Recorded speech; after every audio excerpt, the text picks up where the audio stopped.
Do you bleed green? Are you an ultimate Eagles football fan? Well, you're in the right place.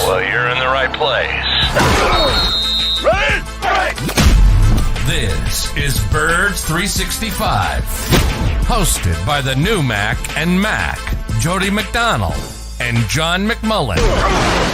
Here we go! Who collectively have covered and talked about more than 50-plus years of Eagles football. Kick off your day with Birds 365. You'll get debate. We love to argue. You'll get the real story from inside the locker room. And you'll hear from some of the great football minds from around the region. You're about to become an Eagles insider. Get in the game. Join Jody Mack and Johnny Mack and join the football community that flocks to Birds 365. Birds 365 starts right now. Welcome to the NFL. Let's go! Let's go! Go!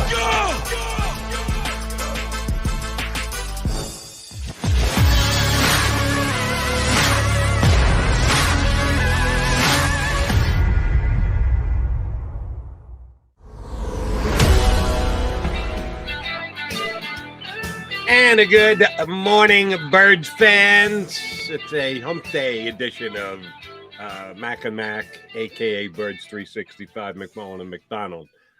We start with an apology today. I'll be the one to apologize because I'm the reason that we're a couple of minutes late here. And my buddy OG Philly guy already on the stream going, hey, thought you were supposed to start at 8 o'clock. Yeah, I know. We're a couple minutes late. Kind of like NBA and NHL start times for postseason games. They always list them, and you see the listing most often on the broadcast network that's got the games. Oh, they'll give you a half an hour ahead of time before it's ever going to start. They want you turning in for that pregame show. And even at that, they've had games that are supposed to start at 8. The tip-off is 8:22. What the hell? You're up by 20 minutes. If you're up by a minute or two, all right, I can take that. They're up by like 20 minutes. False advertising. People are sticklers, man, Jody. People are sticklers. We're in what Nick Sirianni got hired in January of last year. So we're at about almost 18 months of the Nick Sirianni era. The next press conference he arrives to on time will be the first. Occasionally people are late. It's okay. Sirianni, it's Coach Sirianni time. I don't think we've reached the Mac and Mac time yet. We're always here at 8:01. We're on time more often than we're not. Today we're a couple minutes late because we're having some scheduling issues, getting a couple guests up. Scrambling to get guests for the fans. We're always doing something. Locking the two guests in within 15 minutes of the start time of today's show. But we do have two good guests coming your way. All right, JM, here's where I want to start today. Because we did a little bit of it yesterday. I did it last night on my WIP show after the Phillies 7-0 loss at the hands of the Texas Rangers. And it has to do with the newest Philadelphia Eagle, Jaquiski Tart. Couple people here on the stream, couple people on Twitter. Can't believe that I'm not over the moon with the signing of Jaquiski Tart. That I think it's a solid signing. It's a good signing. The funny thing about it is, JM, and I know we talked about this yesterday, but 24 hours later, it's still the same issue. It's still the same song. We still don't know what contract he signed with the Philadelphia Eagles. You do this for a living. I just come on here and react, but you do it for a living, and every once in a while, you might even get ahead of the story and be the guy who breaks a signing. Usually I would put it at about 2/3 of the time when someone reports a signing within hours, not even date, within hours, we've got general outlines of a deal that an agent is going to get information out there. Different reporters have different ways, different sources to get information. Some have guys within organizations who might give them off the record details on a contract. Sometimes the players themselves go to Twitter and or Instagram or whatever and they leak their own contract. I just signed a 2-year contract with Team X for X amount of dollars. So there's a lot of different ways you can get that information. But would I be right to say the one that most frequently happens is the agent getting the information to whatever media member he chooses to get details to a contract out there? Is that the most often way that a contract's details break? Yeah, 99 point, I'm going to go 5% of the time. It's the agent or when the contract gets filed with the union, the Players Association. I'm not going to say it's never coming from the team, but it's rarely coming from the team. It's always coming from an agent or the money aspect of it. Right. That's what we're talking about. Yeah. Teams will confirm actual signings and things like that. But, and I'm not going to say Adam Schefter's never gotten it from some GM, but very, very rarely it comes from agents and when the contract is actually filed with the players union. Interestingly, and I have to check this because I haven't been, it's the off season. It's not that important. I don't think the Eagles have officially signed Jaquiski Tart yet. And by the way, I keep saying Jaquiski because that's the phonetic spelling, the Eagles. So I don't know until I meet him and see what he wants to be called. I'm going to go with that. But so that is one aspect of bookkeeping I want to explain to people. And then the second is if you go, even if you go on the Eagles website right now, it says the Eagles agreed to terms with Jaquiski Tart.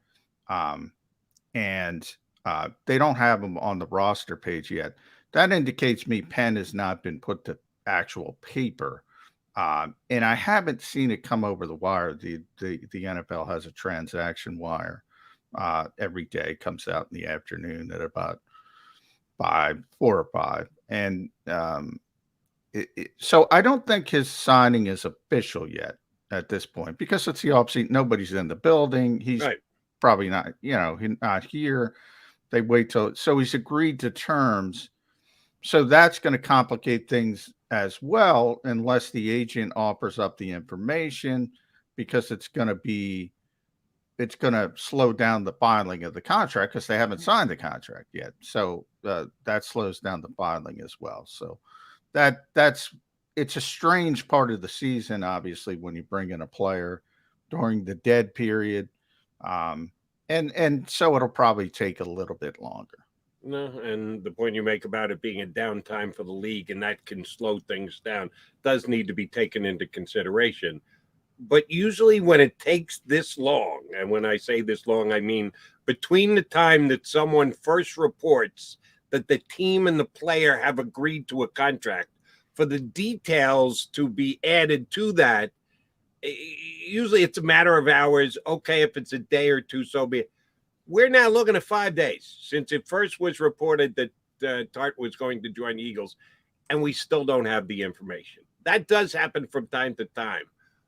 Again, I'll ask you to give me a percentage. When something like that happens, John, and we have to wait for the information to get out into the world, 9 out of 10 times, 19 out of 29, 19 out of 20, 29 out of 30 times, that means it's a team-friendly contract, that the team is the one that when we all look at it and get evaluated, okay, that's a good deal for the team, not big bucks, not long-term. Most times when it takes this long to come out, it means that the team has gotten a good deal, correct? Yeah, well, what did I put? 99.5% on whether it being the agent or agent leaking info, yes. I'm going to go 99.9% of the time. You always leave the door slightly ajar, as Howie Roseman would say. But no, I mean, common sense. If you're an agent, you get a good deal for a player, you want to go screaming from the mountaintop and say, oh, look what I was able to do for my client. And that helps you with other clients. And all right, wow. Yeah. So that's what it's about. And when it's not as desirable, and look, I think this is going to be very close to the veteran minimum, if not the veteran minimum. Nobody's bragging about it. It is what it is. It's just part of the process. And, you know, Jaquiski Tart is like a number of veteran players that ultimately, you know, this will be his 4th NFL contract. He's over 30 now. So we know that what the league thinks of over 30 players, especially at certain positions, and defensive back would be one of them. It's good to be in the league at that point. And, you know, if you're getting the veteran minimum, there's nothing wrong with it, but nobody's going to brag about it. It's you've written a couple articles on the acquisition, even though you're right, it's still not official in any way, shape, or form. The Eagles surely haven't confirmed it yet. It's not on their website. It's not on the league website. Well, they confirmed they agreed to terms, but there's a difference. You know, agreed to terms. Right? Didn't they once agree to terms with Frank Gore? That's true. Okay. In this case, I'm not, but that's what I'm trying to say. By no means is he backing out of the deal or anything of that nature. This is just timing, probably more than anything else. So I'm not trying to say Tart's going to be an Eagle. It's just a matter of trying to explain the mechanics of the time of year and why things are taking a little bit longer from the contract's reveal standpoint as normal. I'll borrow the John McMullen 99.9% belief that I think he is eventually going to be a Philadelphia Eagle. It's just not completely 100% official yet, and we're missing some key elements to the deal. That's the whole point I'm trying to drive home. I don't know if it was you yesterday, John, or if it was our buddy Chris Franklin. Someone evoked the name of Will Parks. That was Chris. I gave him credit for it because I yelled at I hit myself. I was like, I brought up all the old safeties, right? Veteran safeties, and I forgot Will Parks. And he's a Philly kid, right? I know Will, and yeah, there was a lot of hype around Will Parks, and it was. And undeserved. Oh, by the way, guilty as charged. Yeah. I was part of the hype machine 2 years ago when he signed as a free agent for the Eagles in a tremendously similar deal to the one that I think Jaquiski Tart will end up signing, because he had signed his first contract. Tart actually signed a second contract with the Niners before signing a third contract with the Niners. The Eagles got Will Parks after just his rookie contract. They signed him away from the Denver Broncos, but it was basically the veteran minimum, which tells you Denver had offered him the veteran minimum, and he said, you know what, I can go home. Let me go home. I've been in and out here, Arizona, Denver. After he left Philly, graduated high school, went and played for Arizona, then gets drafted by Denver, spends 4 years there. So he's been away from Philly for 7 or 8 years. Eagles have some interest. He says, I'm coming home, and he signs here. Do you remember my buddy Brandon Cristal, who we had on from Denver? Good. Yeah. You saw him at the game, you said, right? Yeah. Good guy. Good guy, very good reporter. He's a former buddy of mine, produced for me when I was at Sirius XM, and a really good Bronco reporter. So when I saw that the Eagles were going to sign him, I put in a call to BK, because I know he knows the Denver players. He's got a good eye for talent and what they do and don't do. And also he was a really good, for COVID hit, reporter who got in and got to know all the players and the like. So I wanted a scouting report on Will Parks. And man, did he sing his praises. He said, Jody, you're going to love the kid. He plays with energy, he plays with heart. He goes out there, he's not afraid to throw his body around. To Brandon's credit, he said, he's not the most talented player in the world, but if you want to talk about attitude and energy and the desire to do whatever it takes, he's got a great personality. He's a Philly. He used to talk about Philly all the time with me when I would talk to him after games and stuff like that. So Brandon bent over backwards to tell me how much I was going to love Will Parks when he showed up here in Philadelphia. So I was, yes, guilty as charged, one of those guys who went on, excellent signing by Howie Roseman. This could be a difference maker. He's going to grab a starting job for the sounds familiar. Yeah, it's a little, I mean, hey, you know what? The Eagles were proven correct about Will Parks since, you know, they cut him. He's just been going. Hey. He's on the Jets. Is he on the Jets now? Yes, sirree. Because the Eagles signed him in 2020, so Doug Peterson's last year. I can give you the, because I know it off the top of my head, and I just completely forgotten about him, and shame on me. After the Eagles let him go, didn't sign on with anybody. The Chiefs, Andy Reid gave him a shot last year going into camp. They signed him during the offseason, brought him into camp. Oh, cut him before the season ever started. But he didn't make it out of camp with Andy last year. The Dolphins picked him up off the waiver wire. He was with them for a good couple weeks, if not a month or two. The practice squad back and forth, played in a couple of games, got waived by the Dolphins. Jets claimed him, and he played the last 2 or 3 games for the Jets, including, I think he started week 17 for them last year, and they re-signed him to a contract during the offseason.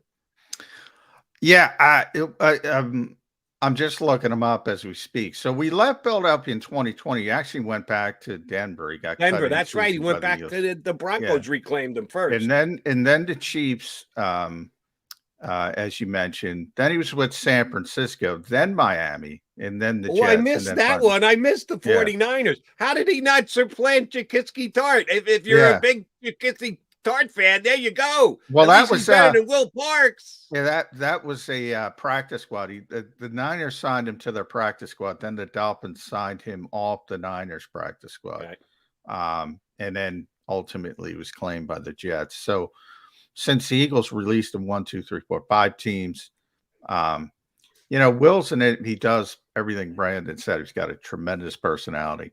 High energy player. I remember at the time you said minimum deal. He did get a minimum deal, but he wanted to come back to Philadelphia. Yeah. He wanted to play here. The Lions offered him more. The Vikings offered him more. So he had better contract offers and came to Philadelphia.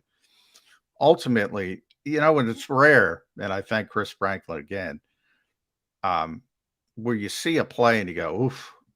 And they put Will Parks in the slot, and he was trying to cover a slot receiver, and I just went, oof. Not going to happen. That's not going to work. Yeah.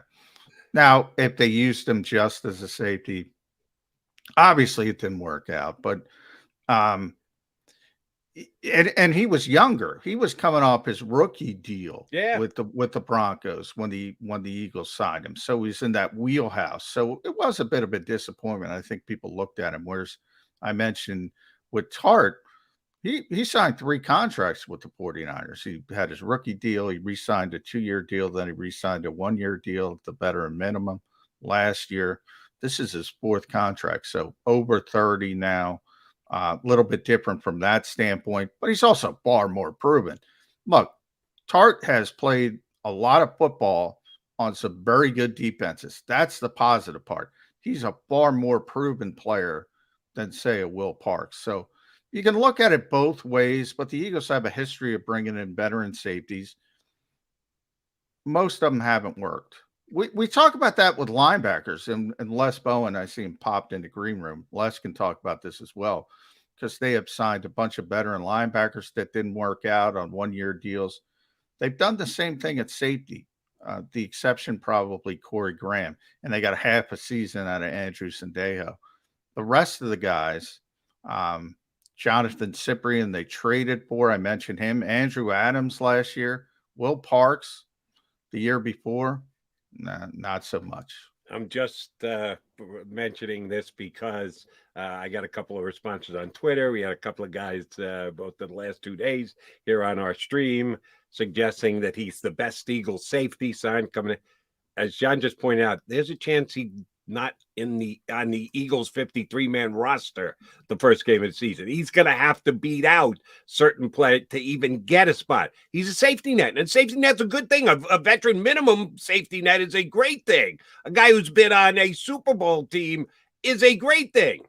It doesn't guarantee that he's going to be a starter and or a big-time playmaker. It doesn't really even guarantee a spot on the roster. Will Parks did make the roster, but he was gone before the season was over and done with. Yeah, I had to skim back on Will Parks because I bought the hype and said, this kid's going to come in and make plays. No, it never really happened. So just a cautionary tale for some of you Eagle fans that I think are getting a little overexcited about Jaquiski Tart. All right, we're going to take our first time out of the day. Yes, as John mentioned, our good buddy Les Bowen, who I goofed up in almost not getting him on the show today. We'll give you the backstory to that and get plenty of opinion from Les Bowen of NJ.com next year on Birds 365. Go for the pulls and the pools. Go for the oohs and the ahs. Go for the bubbles and the bubbly. Go for the story and the stories.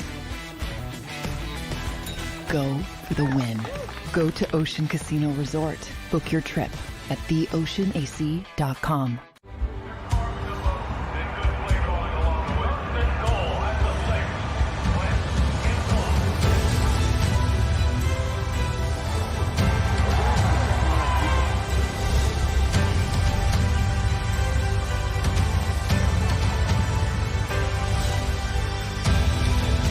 Field of life, First Trust Bank is there for you.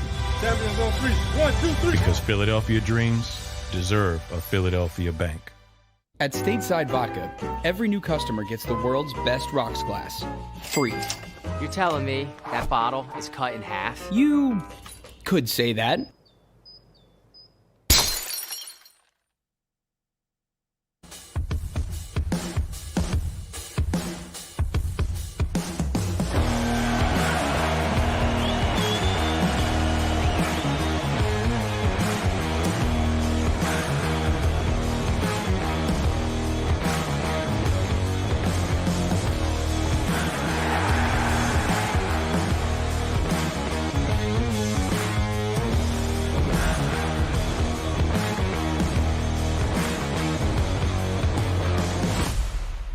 At Action News, we cherish every moment, and it's our profound responsibility to bring you closer to your world.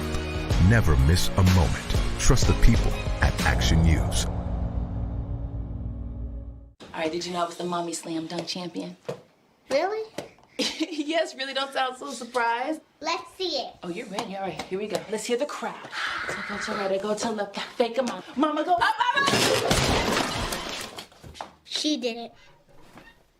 Again? You can't avoid gravity, but United Healthcare can help you avoid financial surprises by helping you compare costs and doctor quality ratings. United Healthcare. Uh-huh. Go for the midnight dares. Go for the game. Go for the hits. Go for the fans. Go for the win. Go to Ocean Casino Resort. Book your trip at theoceanac.com.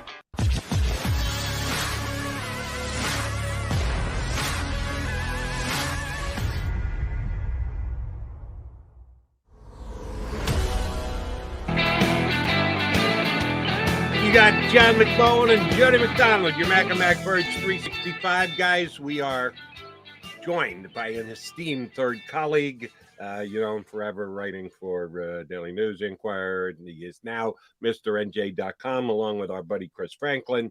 Les Bowen joins us here on Birds 365. And before we talk to Les, I need to apologize to him, as I've already apologized to the listeners because we got on 2 minutes late, or viewers, excuse me. Yesterday, I reached out to him, hey, can you come on with us on Thursday morning? He said, no, I'm going on vacay, getting out of town. Sorry, Joe. I could do tomorrow for you. So okay, fine. So I reached out to Paul Domowitch, who was going to join us at 8:20 today, and say, hey, Domo, you want to do Thursday instead? He said, Joe, whatever you need. I'll move to Thursday. I never reach back to Les and go, all right, you're in for Wednesday. Yeah, you kind of need to do that, McDonald. And I just, it sunk in this morning. I don't know why. I'm sitting here at the computer prepping at 6:50 or whatever time it was this morning. When I go, oh, shoot, did I ever text Les back? And realized that I didn't. That's why I started sending text. I waited till at least 7 o'clock to send the first one because I don't like texting people before 7 a.m. But Les finally got the text and finally said, yes, I can come on. Thank you very much, Mr. Bowen. I apologize. Oh, no problem, Jody. I'm good. You know, I've even had my Cheerios, so I'm in good shape here. There we go. You need the stamina. It is early in the morning. We appreciate it, Les. So I guess we'll start at safety because we were talking about Jaquiski Tart before you came on. You have this sort of dichotomy. I think it's a I think it's a very sensible signing. Obviously, it was a need for the Eagles. He's played a lot of football. He's played a lot of football for what has been a very good defense at times. But there's also a reason he's out there in mid-June, and he's signing a one-year deal. And even though we don't have the details yet, or at least I don't, maybe you do, but I'm guessing it's closer to the veteran minimum than not. And that, tells you this is not a guy who's brought in here to just take the job of Anthony Harris or Marcus Epps. So I've kind of phrased it this way, Les, and I want to get your thoughts. On September 11th, when the Eagles show up in Detroit, I think there's probably a 50-50 chance that Tart is a starter, but I also think there's a 15% chance that he's not even on a 53-man roster. I think it could be that sort of swing as far as Tart's impact on this team. That's a very good point, John. I was listening when I first checked in. You guys were talking about the safeties in the past few years that they brought in that, for whatever reason, we thought were solid additions that really haven't been and haven't made the team or haven't stayed on the team. It's hard to say with Tart. I do think chances are he's going to play. I don't know if he'll start. The first thing I thought about was they used three safeties a lot. Marcus Epps was not really a starter last year, but he played 45% of the snaps. So, this is a third guy. Before this, the third guy would have been somebody that I can't even tell you. If I had the roster in front of me, I could. Kayvon Wallace, probably. Well, Kayvon Wallace is who hasn't proven it, but that's a good point. But as you said, I tend to forget about Kayvon Wallace because even though they drafted him in the 4th round and that was supposed to be a really, oh boy, they got somebody there, he hasn't showed me anything in 2 years. I don't know what to make of that either. But that does bring up a point I wanted to make about this is so Kayvon Wallace was a 4th round pick a few years ago. I would love to see them draft a corner or a safety in the first 2 rounds who was good. They're going to have to do that sooner or later. They keep signing these guys, these 1-year deals. They have Bradbury's going to start. He's on a 1-year deal at corner. Harris is on a 1-year deal at safety. This is kind of how they do their defensive backfield these days. And sometimes you strike gold, but a lot of times you don't. It would really be good to invest some draft capital in that area sooner or later and have a guy that's going to be here for, 5 years.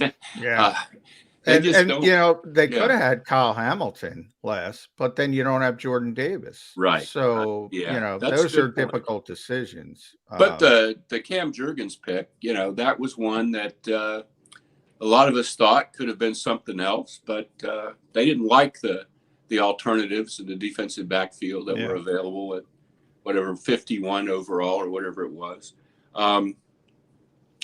But that's kind of their philosophy is pick guys up here and there and put them together. And with Jaquiski Tart, it is interesting. The 49ers have been pretty good. And ever since Kyle Shanahan arrived in 2017, Tart has been a starter. Yeah. He's had some injuries and he's missed some games, but Kyle Shanahan really liked the guy. I think the taste that he left in the mouths of 49ers fans wasn't good because the last thing they will remember is in the NFC Championship game. Yeah. Matthew Stafford threw the ball right to him, and he could have sealed the 49ers victory and sent them to the Super Bowl, and instead he dropped it. He was very forthcoming about that afterward and took all the blame and really was a stand-up guy about it. But, still that's what happened. It's funny that you mentioned the 49ers. We brought up Will Parks earlier, and I noted to John that he re-signed with the Jets. He finished last season with the Jets. He re-signed with the Jets. He didn't re-sign with the Jets till like March. It wasn't like they immediately got him done or got it done at the end of last year. No, he got into free agency started ahead of time. And the Jets head coach is the former defensive coordinator of the San Francisco 49ers. So if Robert Saleh wanted to sign Jaquiski Tart, he could have signed him back in February or March or April or May. And no, we're into June, and he's still sitting out there. So you might be right. Shanahan might have been the big Jaquiski Tart fan that kept them as the starters out there for San Francisco for as long as he was. I want to flop over to the offense for a second, Les. Mm-hmm. Have you put money aside yet for your Hurts So Good t-shirt? Because the quarterback of the Eagles has got out. What does John Mellencamp have to say about that? Exactly. That was my first thought, is that he might have to share those royalties or something. I can't believe that Mellencamp doesn't have any kind of, patent or trademark. Now, is that song old enough that it's John Cougar Mellencamp? Or was that just John Mellencamp? Because at some point he dropped the Cougar. Yeah, I think Hurts that was good. The Cougar was the record label's idea during the punk rock era. When he first started, they wanted him to be some kind of, young rebel kind of guy, and he wasn't. He dropped that as soon as he had the power to control his own image. You can't be a rebel guy if you're going to sing Little Pink Houses for You and Me. No, that just doesn't go ahead. That doesn't make you a rebel singing Little Pink Houses. Yeah. It's all about fitting into the suit. I'm going way back to the old Brady Bunch. Who I remember that episode. Who fits into the suit? They were trying to do that with John Cougar, and then all of a sudden people recognize, hey, this guy's got some talent. He can actually sing, and then he can do what he wants. And now we have John Mellencamp. Right. It Hurts So Good. Now we have a trademark dispute with the quarterback of the Eagles. Well, this is so interesting to me because it's so foreign. All this stuff about clothing lines is something that I just don't, it goes right over my head. But it's so prevalent with these guys. It used to be they all wanted to be rap singers. Now they all want to have their own clothing lines. And I can't imagine what's involved in setting up your own clothing line. I mean, that has to be an incredibly intricate process. I know Jalen Hurts probably isn't like, picking out the fabrics and stuff like that. But, it just seems like a very involved thing and a very esoteric thing to get involved in. And I can't imagine that, unless Jalen Hurts really, really, really, really hits it big, that this is ever going to go anywhere. Yeah, it's it. You remember, Les, when Jalen said rent is due for the first time, and then all of a sudden, I think it was Lane showed up with a rent is due hat. Man, they got that. That was Rodney McLeod's. He's got his own clothing line, and he got that on a hat. Malcolm Jenkins has his own store, clothing store, still in Philadelphia. Yeah, it's kind of amazing. But hey, I encourage people. If you have a passion, go do it. And Malcolm's been very successful. In Jalen's case, you're right, though. I mean, I don't know if it's fair or not, but when things like that happen, there's always going to be a certain group of critics that say, focus on football, do this, do that. What's your take on Jalen Hurts and where he is and trying to do things like this? Is it much ado about nothing, or is there something to it? Well, I think if you're around Jalen Hurts, I don't think you worry too much about that. I mean, I assume that he is the person that everybody says he is, his teammates and his coaches. And he's very, very focused on football. In fact, part of the conversation has been, does he work too hard? Does he, does he give himself enough time away from it? And maybe this is a good indication that he does. I don't know. But, it strikes me as something that, like I said, this is something he's lending his name to, I would guess. I mean, I don't know. I haven't talked to him about it, but I doubt very seriously that he's heavily involved, that he's taking time off from studying film or working out or he's getting the fabric. He's going to faraway lands to get worrying about interesting fabric this spring or anything like that. But maybe we'll see him on Shark Tank. I don't know. Yeah. All right. In case Jalen is watching, or one of Jalen's friends, advisors, whatever else, I'll give you a little design suggestion. Hurts so good on the front, on the back. Picture of a rat with the little bottle with the skull and crossbones on it. Big circle, red line through it. No rat poison. Hurts so good on the front, no rat poison on the back. Boom. Sell thousands of them, Jalen. Go ahead. Get back to working out and getting ready for. Oh, that's right. Eagles don't work out, but I'm getting off topic here. I don't know. I think we talked to you about this before, Les, but if we haven't, let's double down. Eagles had the easiest couple of get-togethers. I can't even call them practices this offseason. We've talked about and debated as to whether it's the right thing to do and stay injury-free, and their doctors will point to the fact that they had that many less injuries last year. How concerned are you that when camp opens up, this team is going to be a little behind and they're going to be playing catch-up all the way until the opener? A little. We have to – the injury thing is a big deal. I mean, this team was so – beset by that the last few years of Doug Peterson's tenure. It was a huge part of what happened. Even though Doug was not a taskmaster when it came to off-season workouts, nonetheless, a lot of it was they had a lot of older guys that were just always injured. But we'll see how if the injury thing holds up again. My point is, if Sirianni is right about this, and they, again, are among the least afflicted teams in the league, then he's probably doing the right thing. But they did get off to a 2-5 start last year.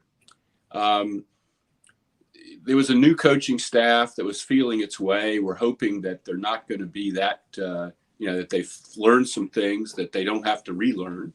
But we don't know if any of that had to do with the laxity of the off-season work, the lack of off-season work.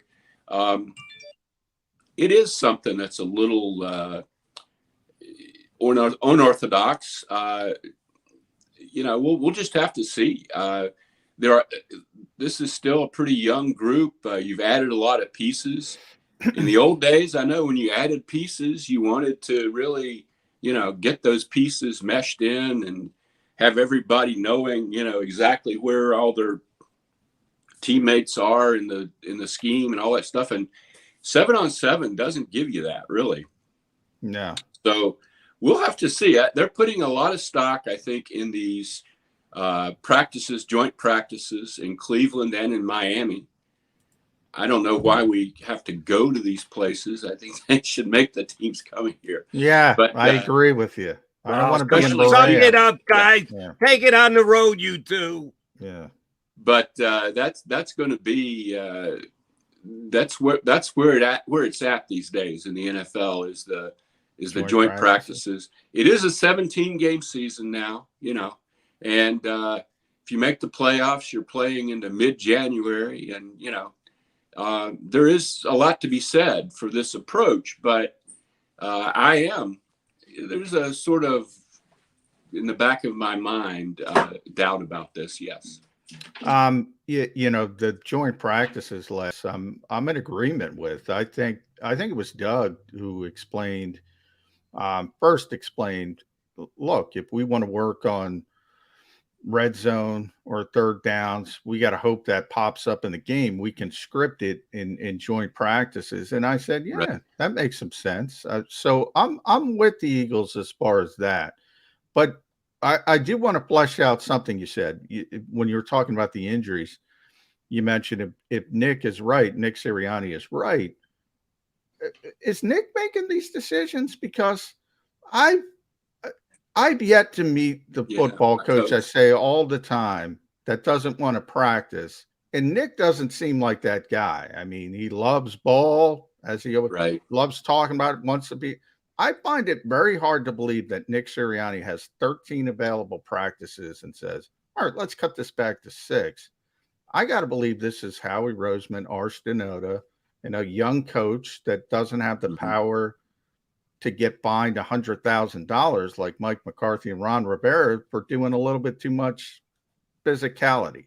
Am I off base? So. Nick seems to certainly publicly support all of this. You don't hear anything in his, there are ways of getting across, I guess, if you weren't real happy with this and you thought it was a mistake, there are ways to sort of put it off on the medical staff or something. He hasn't really done that, but I don't know. I don't know whose impetus it is.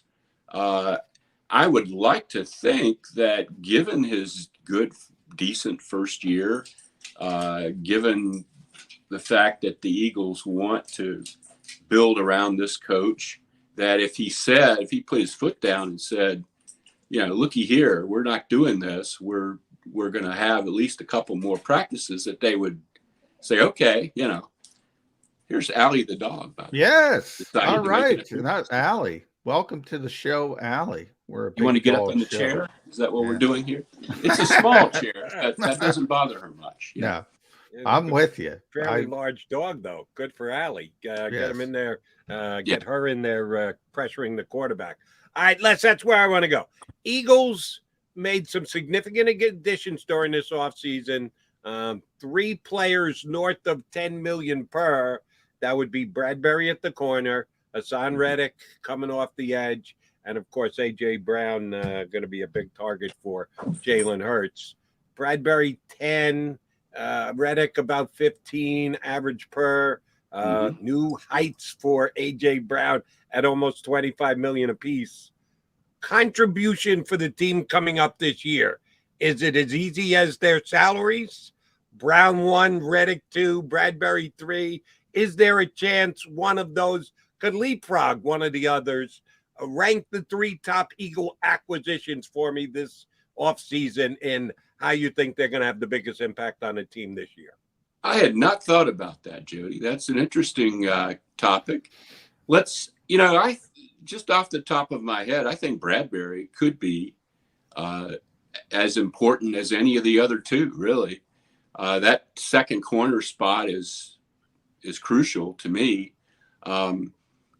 It depends on how it works out. I mean, if Bradbury is really good, everybody says he's very good for a zone scheme, which, Jonathan Gannon likes to run. He could be, if they have a really good pass defense, he could be as important as either of the other 2. Reddick, I'm sure Reddick, I'm glad Reddick's here. He's a local guy. It's a great story. He's been kind of an underdog his whole career, except for getting drafted in the first round. But he walked on at Temple. He was hurt most of his high school career over here at Haddon Heights, right near where I'm speaking to you from. He had his ups and downs with the Cardinals. All of in service of saying, I'm not sure Reddick is going to, jump right in here and have 15 sacks. I mean, I hope he does, but we'll just see. He's been really good in some situations. He's not been as effective in other situations. And we don't really know exactly what they're going to ask him to do. And, I'm more sure about Bradbury and Brown than I am about Reddick, I guess is what I'm saying. But I do like all 3 signings. And I think they should all 3 have a pretty big impact. But I do like Bradbury as much as either of the other 2. At Les Bowen, I'm going to let you, last one from me, because it looks like Allie wants Dad to take her for a walk.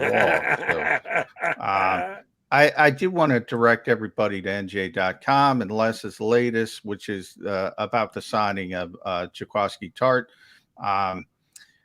So I want to go back to Tart. You mentioned at the beginning, Les, the Eagles used, heavy three safety sort of philosophy last year. Marcus Epps playing about 45% of the snaps, along with Rodney McLeod and Anthony Harris. Do you think the linebackers changed that mentality? In other words, because Kaiser White is here and he's got the ability to cover. Nakobe Dean, we'll see how healthy he is. We didn't get a good feel for that, certainly in the hour and a half we got to watch this team in OTAs. But you add those to TJ Edwards and Davion Taylor, and all of a sudden the Eagles finally have some bodies, at least with some upside at linebacker. Do you think that changes the philosophy of three safeties versus two linebackers, big nickel versus something else? I lost part of that there, John, but the linebackers being a big part of it this year, as opposed to playing three safeties a lot. Yeah. That's quite possible. We just don't know yet. We have no idea from what we've seen. That's another thing with the team not even lining up 11 on 11 in the spring. Yeah. It's tough for the physical players. The guys who play physical positions, offensive, defensive line, even running backs, linebackers, can't get a good feel for them. No, they get nothing out of this, I don't think. I mean, if they're rookies, then they learn, formations, I guess, sort of. But I don't know what, and they've watched a lot of film, I guess, is the biggest thing. But yeah, I don't know what they're going to do with the defense and how they're going to align the back end. They have a lot of options. They brought a lot of guys in that can do different things. And, Reddick, early in his career, did a lot of coverage stuff. Yeah. That was back in the days when he wasn't considered a great first-round pick. So, I don't know if they'll go back to that again. I doubt it. I think they just brought him in to go get the passer, but I guess we'll see. All right, last one for me, Les. Should Eagle fans be concerned that Dan Snyder has got so much going on that his tenure as owner of the Washington Redskins is actually circling the bowl? That's not necessarily a good thing for the Eagles, the Giants, the Cowboys, anyone in the division, because let's be honest, the Skins / football team / Commanders have not been all that great since Mr. Snyder got a hold of that franchise. It might not be a good thing for any of his competitors if he is forced to sell the team. The story yesterday going back to 2009. Yeah. 2009 incidents are now leaking out about sexual misconduct from him. Can this guy actually continue to run that football team?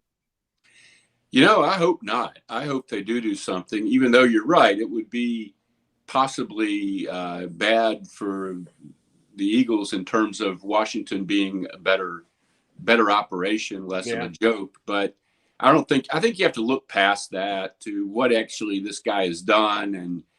And that should be a strong franchise. It should have a decent stadium, which it doesn't. There was a lot of hubbub down there over getting bypassed for the World Cup, the soccer, because they have a terrible stadium and because it's Dan Snyder. I would just like to see that happen for the good of the sport and for the good of, there are a lot of people down there that are good folks, that's been following that team forever. And, I think you worry about them being a really good organization when it actually happens. But, I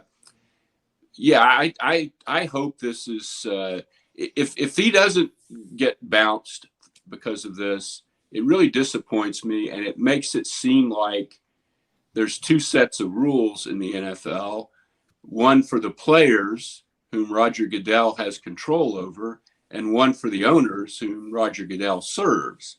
And I don't think that's a healthy way for a league to run. I know in other, like the NBA, they kicked out an owner a few years ago. Yeah. I do think you can do it. The NFL has done it with Jerry Richardson. Yeah, Jerry Richardson. And I don't even think the allegations in that situation were as damning as these have been, I think maybe in that situation they were aided by the fact that maybe Richardson was willing to move on. You know, he was an older guy, and I don't know him, but you know, I think he stepped out of the way voluntarily, or at least with a minimum of, you know, I don't know if Snyder would sue them or what he would do. He certainly has no intention, it would seem, of giving this up easily.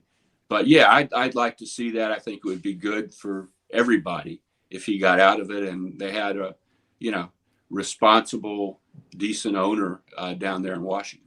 Speaking of good folks, that's one of the reasons why we have Les Bowen on, because he's good folks.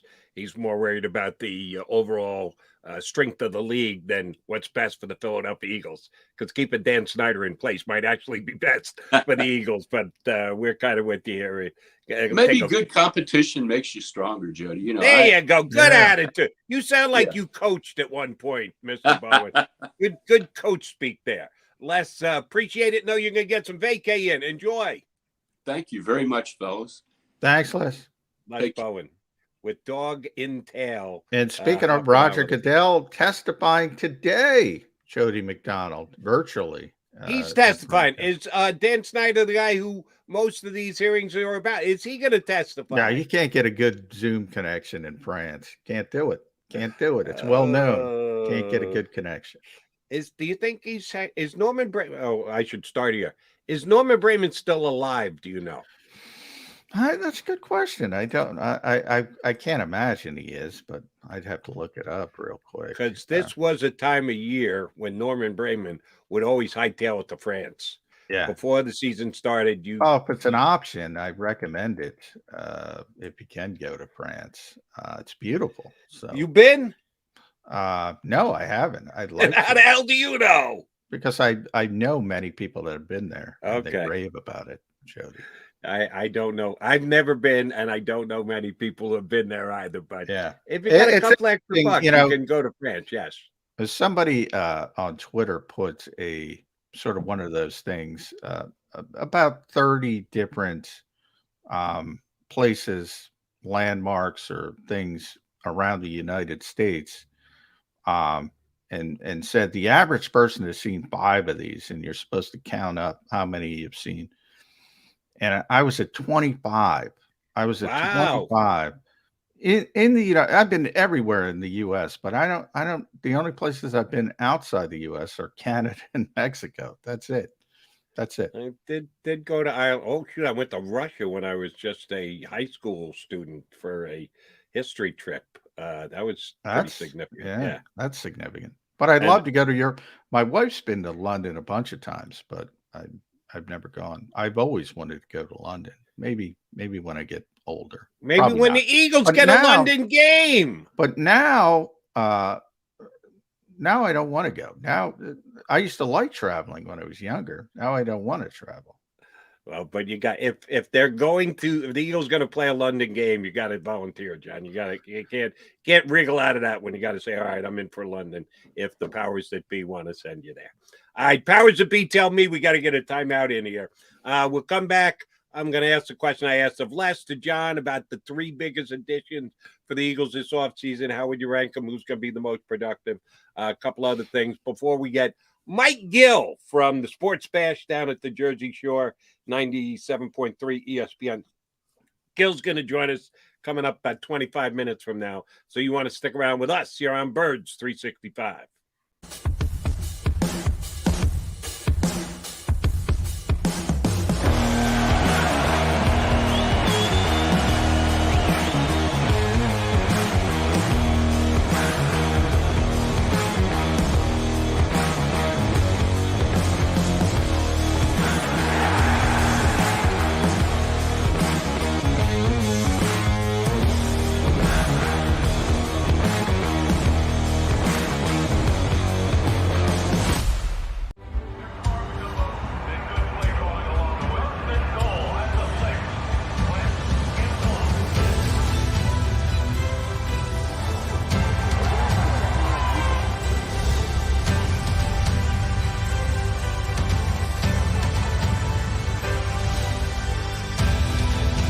field of life, First Trust Bank is there for you.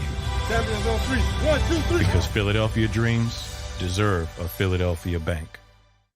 At Action News, we cherish every moment, and it's our profound responsibility to bring you closer to your world. Never miss a moment. Trust the people at Action News.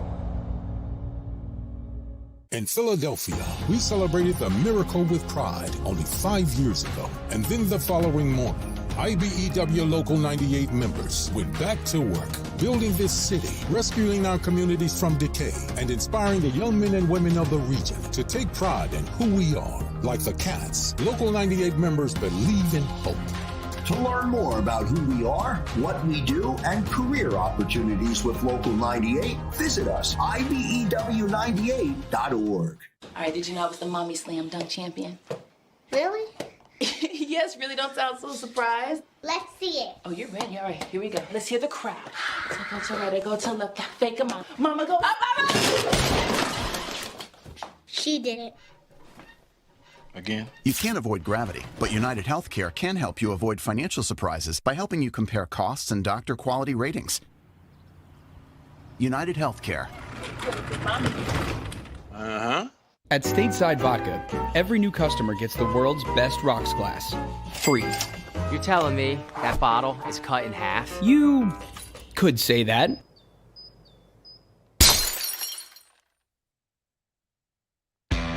Go for the midnight dares. Go for the game. Go for the hits. Go for the fans. Go for the win. Go to Ocean Casino Resort. Book your trip at theoceanac.com.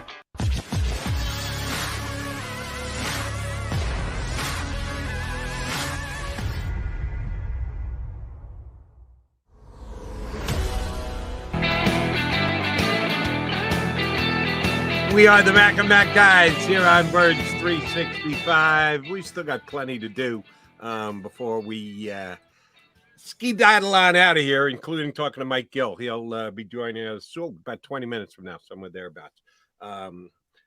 Having fun breaking down some aspects of the Eagle roster. I got to give credit to a couple of our tweeters here. Dominique Dabney, who I referenced yesterday, who is doubling down on the fact that Jaquiski Tart is the best safety on the Eagle roster right now, going so far as to even questioning whether John and myself watch football, because we are not going. I'm going to enjoy when the season starts, Jody. Going to enjoy that. Yeah. We've both been known to watch football from time to time, Dominique, but thanks for you know, you're never getting the apology when it doesn't work out as they presume. Right. But, and Dominique's second tweet, second response. Imagine saying that Tart might not make the roster. Tell me you don't really watch football. No, we do watch football, and neither John nor I said he's not going to make the roster. We just said it's a possibility. You said it. I absolutely agreed with you. People hear what they want to hear, Jody. There's a chance. I said he's probably, it's more likely he's going to start week 1 in Detroit, but there is a chance because of his contract. If he shows up in the summer and he doesn't perform well, and it's clear to the Eagles that Anthony Harris is better option, Marcus Epps is a better option, Kayvon Wallace turns the corner, there is a chance, because it won't hurt them at all, that they just move on, just like they did with Will Parks and Jonathan Cyprian and Andrew Sendejo and Andrew Adams and everybody else, that much of the fan base has said, oh, that's going to be a big part of our team. That's all I'm saying. None of those that you just ran down made it through the entire season. So Tart may make opening day and then at some point during the year be released. Or he might start all 17 games. John and I both also said that. He might grab a starting job and start all 17 games. fact that he's their best safety, he's the best safety on the team. Oh, I'd argue that with you. That I'm not going to say. Could he start also? Could he beat out either Epps? I'm not sure if that's going to happen, but they do show some loyalty with this organization. So I don't think it's going to happen. We're going to have to wait and see. What you can say is he's more proven than Marcus Epps. The Eagles would prefer certainly that Marcus Epps win that job. Is he more proven? Which is more important, John? Sorry to interrupt you, but which do you think, in the eyes of Jonathan Gannon and the Eagles' overall coaching staff, which do you think is more important? Proven in the league or proven within the Eagles organization? Which would take precedence? Because you're right, Tart's been in the league longer. He's got more starts under his belt. He's never started a game for the Eagles. He's never played a game for the Eagles. Mr. Epps has a couple years now, as a matter of fact. Here's what I don't get with fans, and I say this all the time. NFL more than even other sports, but sports as a whole, it doesn't exist in a stasis. Because you were a good player at one point doesn't mean you're a good player in perpetuity. Everybody increases, everybody gets better. Sometimes they get worse. Generally, as you age, you tend to get worse, with the obvious exception that we always put in of Tom Brady. Hasn't happened yet. So you're saying, well, Jaquiski Tart was on, as I mentioned, and that's the part being left out. Very good defense, very, very significant contributor on a very good defense. So let's talk about the guy in the house that's proven, at least from an NFL standpoint, and that's Anthony Harris. Well, show me the year where Jaquiski Tart led the NFL in interceptions, because Anthony Harris did that. Show me the year where Jaquiski Tart was graded as the best, number one, numero uno safety in football by Pro Football Focus, because Anthony Harris was. But I think Eagles fans got to see Anthony Harris as a descending player. He's not that player any longer. Doesn't mean he wasn't that player.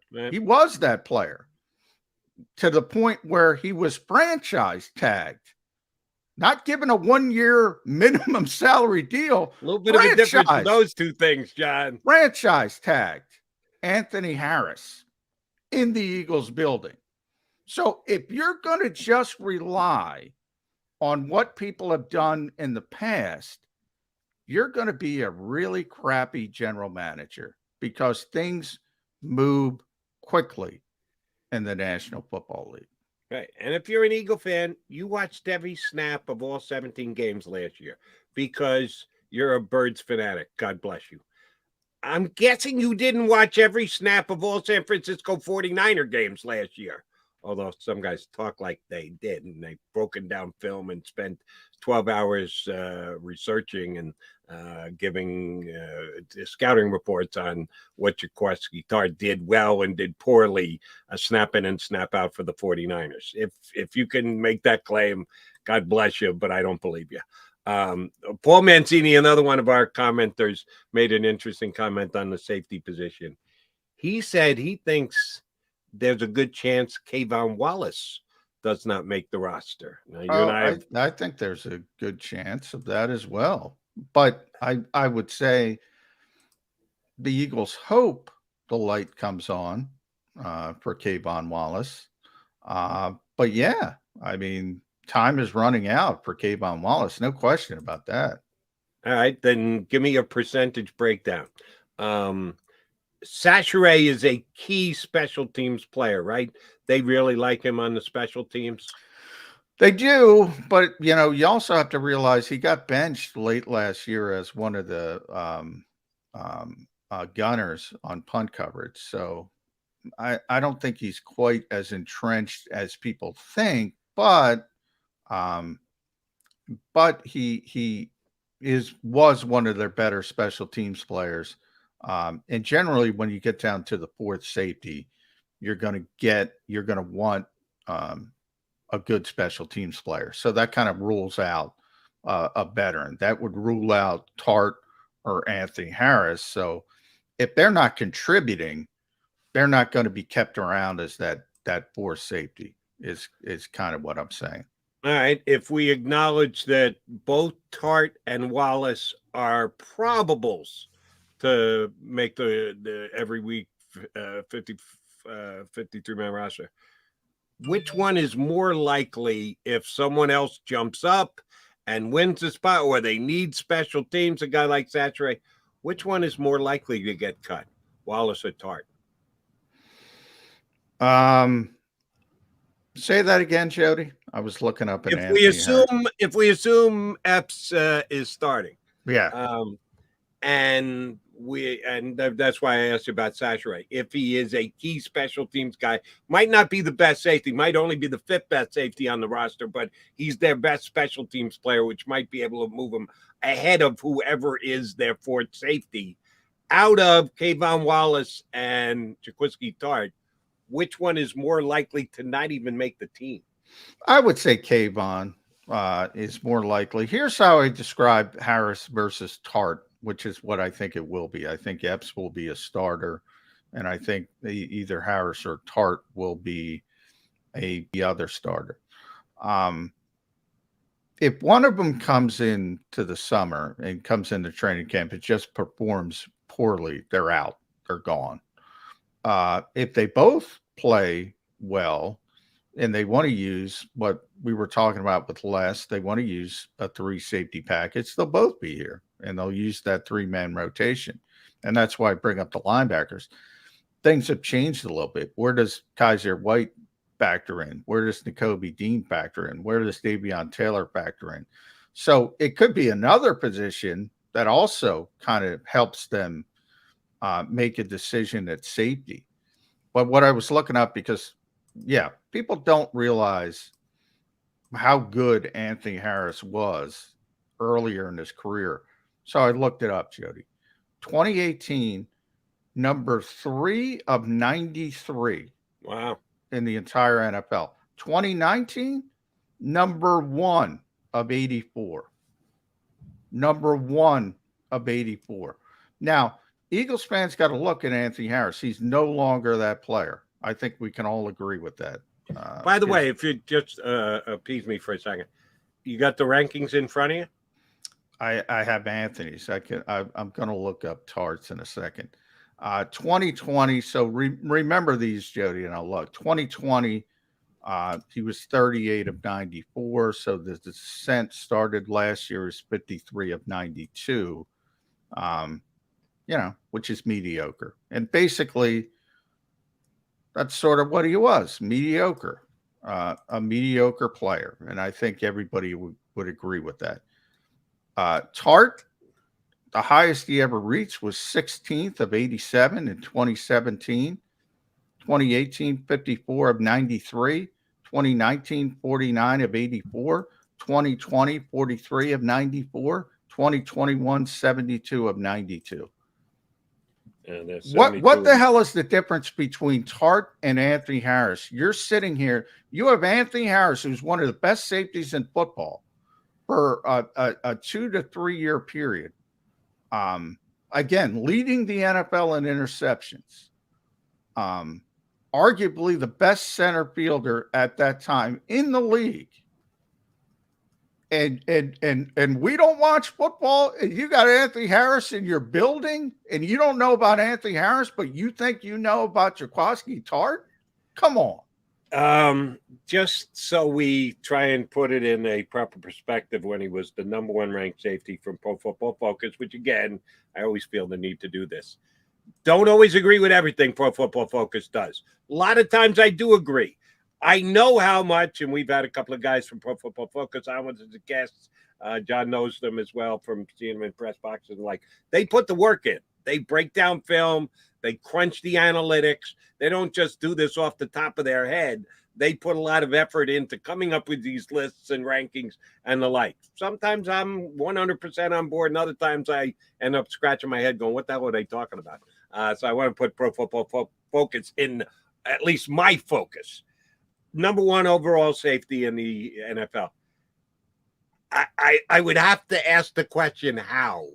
I don't know that at any point did I think Anthony Harris was the best safety in football. But statistically, probably because of the interceptions that you just ran out there. If you could quickly look up for me, 2019, when he was the number 1 overall safety, who did he beat out? Who did they have as the second, third? One would be his teammate. I don't have access to the. They don't go you back don't have to that historical 2019. One would be his teammate, Harrison Smith. Oh, by the way, I think Harrison Smith every day of the week and 10 times on Sunday over Anthony Harris at any juncture during their career. Well, I agree with that. But here's the thing that people don't understand. And this is what I always say about Pro Football Focus. Was Anthony Harris ever the best safety in football? No. I agree with you, Jody. Part of the reason he was great is because he got to play next to Harrison Smith. I think everybody understands that. He's going to be in the Hall of Fame. He's that good. But when they put you up in the top 5 or the top 10, that means you're playing well. There might be, at the time, that defense was, if not number 1 in the league. They had that 3-year run where they were top 5. So they were number 1, they were number 2, and then I think they were number 4, 3 consecutive years. So they had a great defense, number 1. They were great up front. They were great at linebacker, and they were great in the back end, at least as great as you can be in the modern NFL. That plays into it as well when you're playing with potential Hall of Fame players and Pro Bowlers and that type of talent. That certainly helps you and helps elevate you. But that's why I threw in the contract point of it. Oh, he played well. He played well to the point of, okay, we're going to franchise tag you because we don't want to lose you.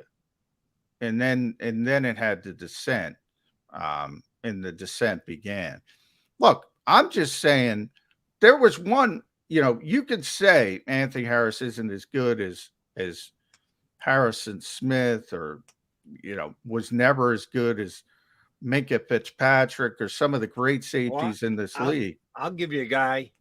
Malcolm Jenkins. I know it was his last year in Malcolm Philadelphia, Jenkins, but he was still Pro Bowl level safety. Well, Malcolm wasn't the same player as his career moved on. He wasn't, especially in coverage.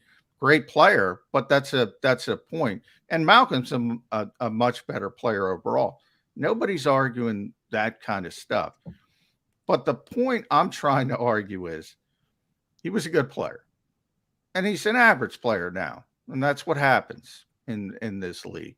And generally, the contract tells you a lot of that information. All right, JM, I want to get you on the record. The question I asked Les, I want to put it to you. When Mike Gill joins us coming up in less than 10 minutes, I'm going to ask him as well. 3 major offseason additions for the Eagles this year. Jaquiski Tart. No, I'm just kidding. Can't let it go. Certainly, A.J. Brown outside, that via a trade, and 2 free agent acquisitions. Hassan Reddick immediately when free agent started, and James Bradley pretty damn close to immediately when he became available. All 3 will be making at least $10 million this year. Brown, excuse me, I actually think Brown's going to make less because he's on the last year of his contract, right? The extension doesn't kick in until next year. I don't know the exact workings of his deal. They might have combined it into one big contract to move money around, but the contract extension is for $25 million per year. Yeah. Hassan Reddick got 3 for 45, so $15 million a year, and Bradbury got 1 for 10. So they're all at $10 million plus, at least in the per year status across the contract that they signed with the Philadelphia Eagles. Is it that easy because of the money they're getting paid that, all right, well, it's Brown 1, Reddick 2, Bradbury 3, or is there wiggle room in there? Can Reddick top Brown? Can maybe Bradbury top Reddick? Those were the 3 biggest Eagles acquisitions, unless you want to argue with me and tell me there's another one you want to put in that mix. It depends what your definition is. So I'm going to ask you, is it going to be like, is it going to be statistics based, splash based, people making big plays based? Because I think I think the most important acquisition to the Eagles in this offseason, if he's as advertised, and there's a big if because he's a projection, is Davis. Is because that changes. That's what Jonathan Gannon wants to run on defense. And he wasn't able to do it last year because he did not have the player to accomplish it. He did not have the 0-1 technique, run stopper, who can stop the run on the interior, and then you can do more things on the back end in coverage. So I think Jordan Davis projects, at least if the Eagles are correct and he is what they think he is, I think he is the most important piece they've added. Most important piece. I don't think anybody's going to notice it. I don't think anybody's going to care because nobody cares about somebody tying up two blockers so somebody else can make a play. Nobody's going to notice. Nobody's going to care. So from a splash standpoint, yeah, it's going to be AJ because he's going to have the most opportunities. He's going to get the football thrown to him. He's going to get noticed. He's going to score touchdowns. He's going to catch passes.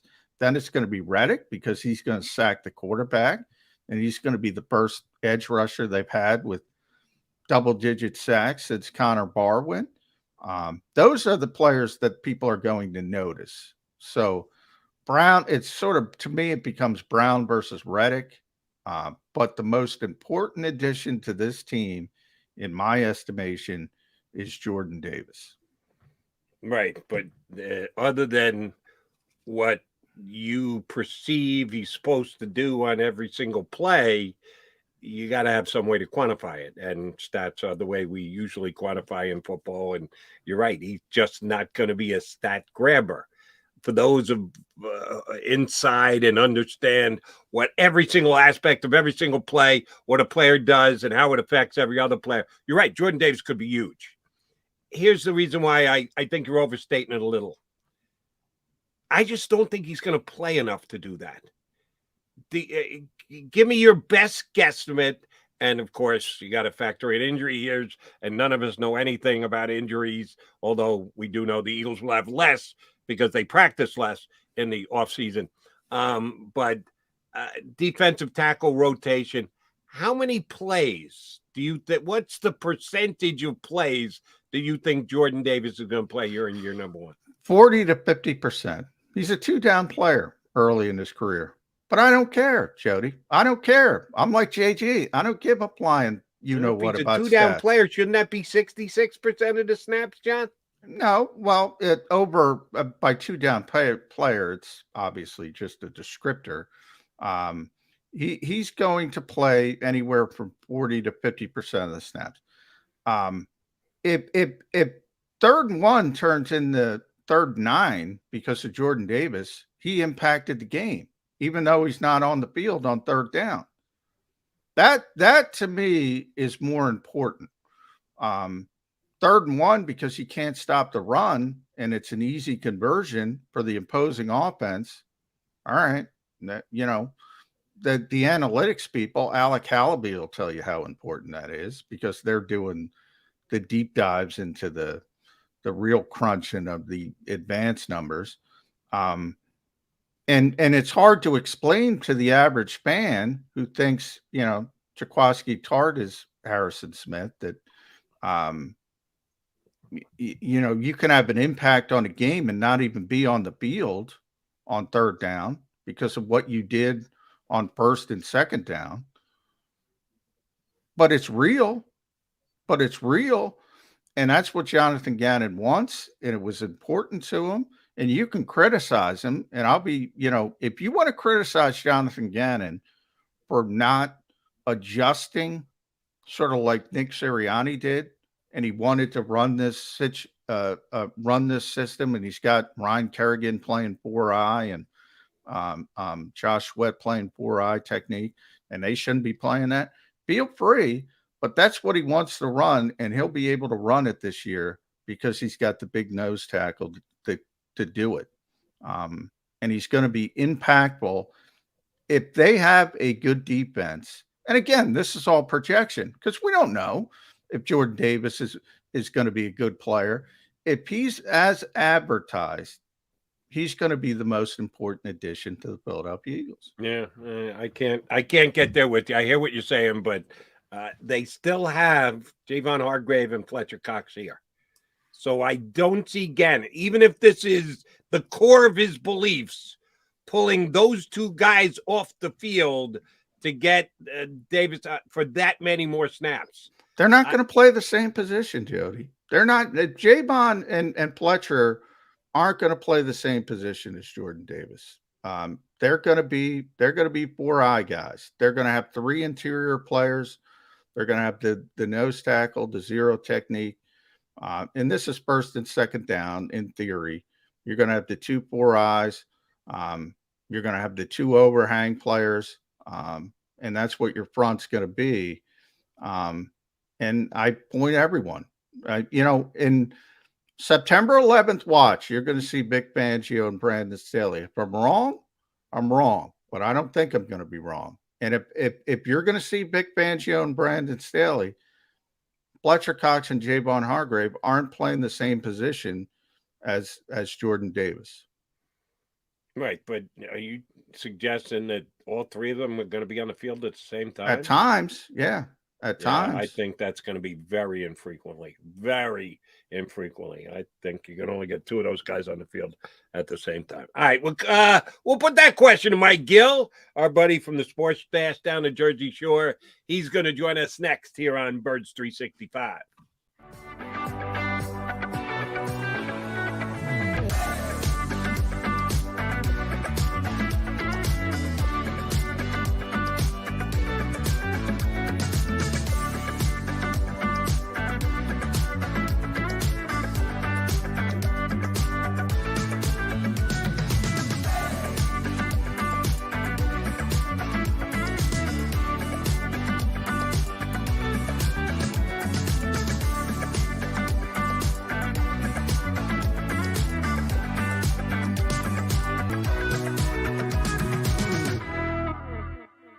Action News at 11 with Rick Williams. It's the team you trust to bring it all together. The stories that impact your community, a sports roundup for the locals, and the AccuWeather forecast you depend on. Action News at 11 with Rick Williams.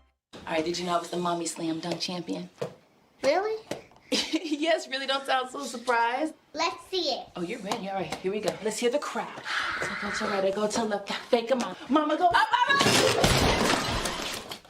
She did it. Again? You can't avoid gravity, but United Healthcare can help you avoid financial surprises by helping you compare costs and doctor quality ratings. United Healthcare. Uh-huh.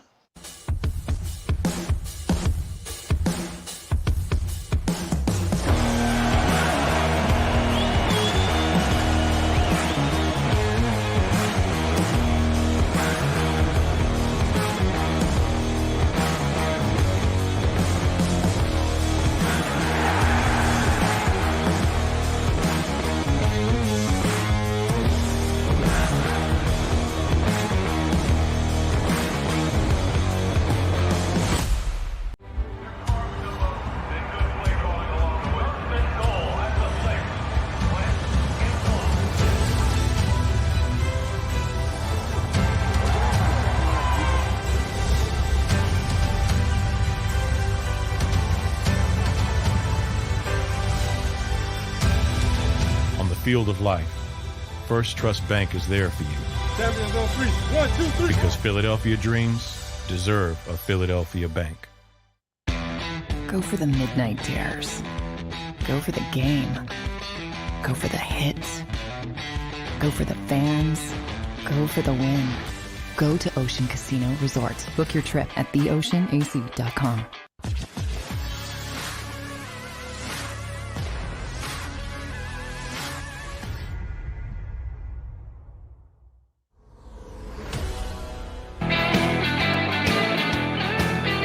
A Wednesday edition of Birds 365 here on the JAKIB Media YouTube channel. Go ahead, punch that like button. Give your boys Mac a little love. We could use it. Help with our algorithm or whatever the hell you do on YouTube. Thank you very much for tuning in. Thanks to Mike Gill, our buddy from down the shore at the Sports Bash, for hopping on with us. Last minute addition to the lineup. We had Mike a little bit late today, but he said, damn, I'll get up for you guys. Mr. Gill, how are things down the shore? So you're lucky that I'm a guy who gets up and walks the beach early in the morning. So you got me, I'm up, I'm done, I'm back, I'm ready to go. Yeah, there are worse things to get to be able to walk the beach. So that's, it's a little windy down here today, fellas. That's nice. We want a little breeze. I like a little breeze. So thrilled to have you with us. I saw you in the green room. Jody and I were kind of discussing. So we'll start there. The most important acquisition for the Philadelphia Eagles in all, it's obviously Jaquiski Tart, but besides Tart, if you were to say all the big name additions, the A.J. Browns, the Hassan Reddicks, the James Bradburys, you probably heard me waxing about Jordan Davis and his potential impact on this particular defense. Who do you think is the biggest piece that Howie Roseman has added? By the way, how much content did Tart give you? Well, there's this interesting disconnect. Third day with the fan running, base. Mikey. Yeah, but I want to talk to you about that too, Mike, because you get to engage with the fan base as well as Jody. So we'll get to Tart, but you have this interesting disconnect. Some people think he's great. Yeah. He's Ronnie Lott coming in, and others, realize, hey, it's mid-June. You're getting a better minimum deal. So I'll throw Tart into the original question. Maybe he's the most important piece. Well, to answer your question, your first question, I'm kind of torn. I heard you talking about Davis, and I tend to want to put Davis in there if – now, John Gannon said otherwise. Are you going to call your defense differently? No, not really.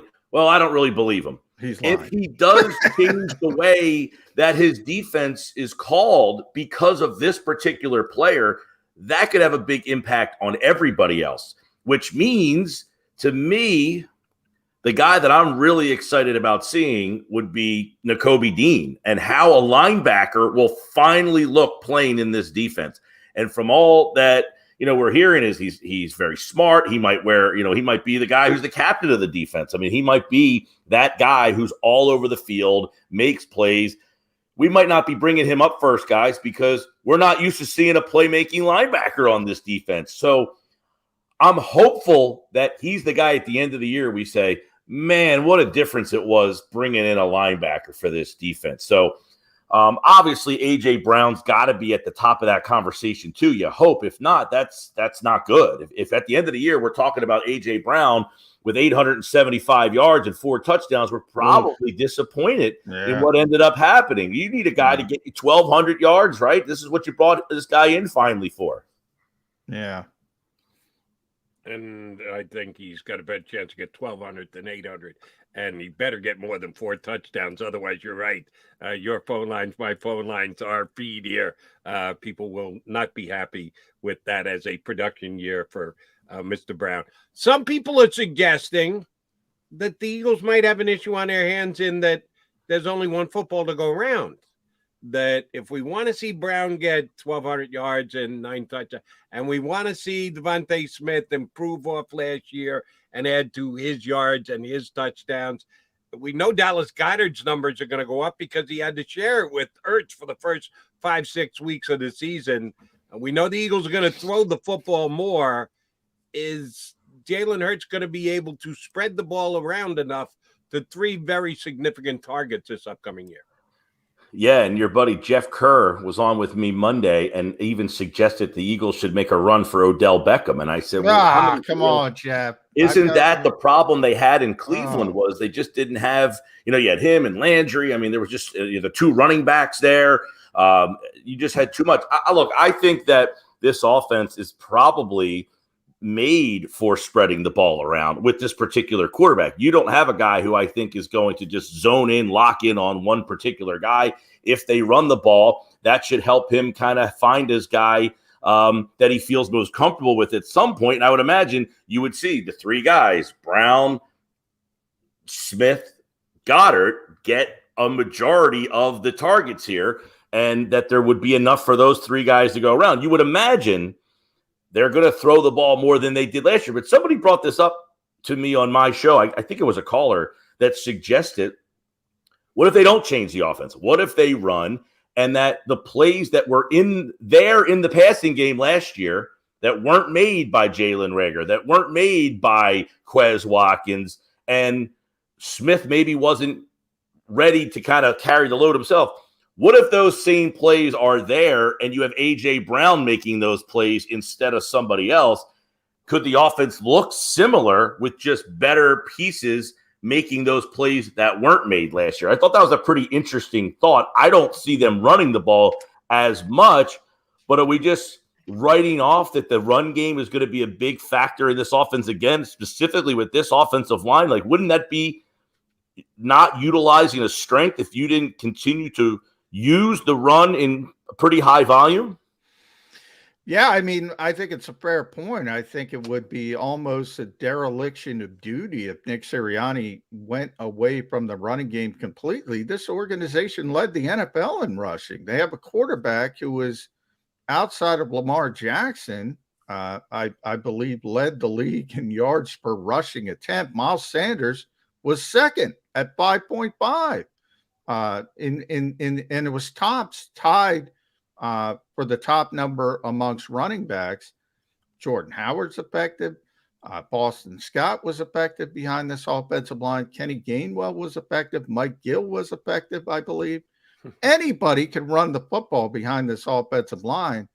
And A.J. Brown, by the way, already comes from a run-first offense. He was with Derrick Henry. So he's not the kind that's going – he's not going to be the diva type that says, don't run the football. I do think it would be a mistake if the Eagles went completely away from the running game. But here's the problem with that, Mike, and I want to run this by you. You got to make a decision on Jalen Hurts. And, you could say you can kick the can down the road because you still have more time after this season. But again, we keep the assumption that you're always going to be able to strike. It was already proven wrong this offseason because the draft, right? The draft class, not a lot of great quarterbacks. Next year, you have 2 first-round picks again. The draft class is supposed to be better. Who knows who's available on the veteran market? But you can't just always assume that the moment you're ready, the quarterback's going to be there. You have to make a decision on the quarterback of this team. Can you do that just being as run-heavy as the Eagles were? Kind of a interesting, like there's a whole other conversation here. By the way, Sam Howell was supposed to be the first pick in the draft. If we were having this conversation, Carson Strong was some people. Right.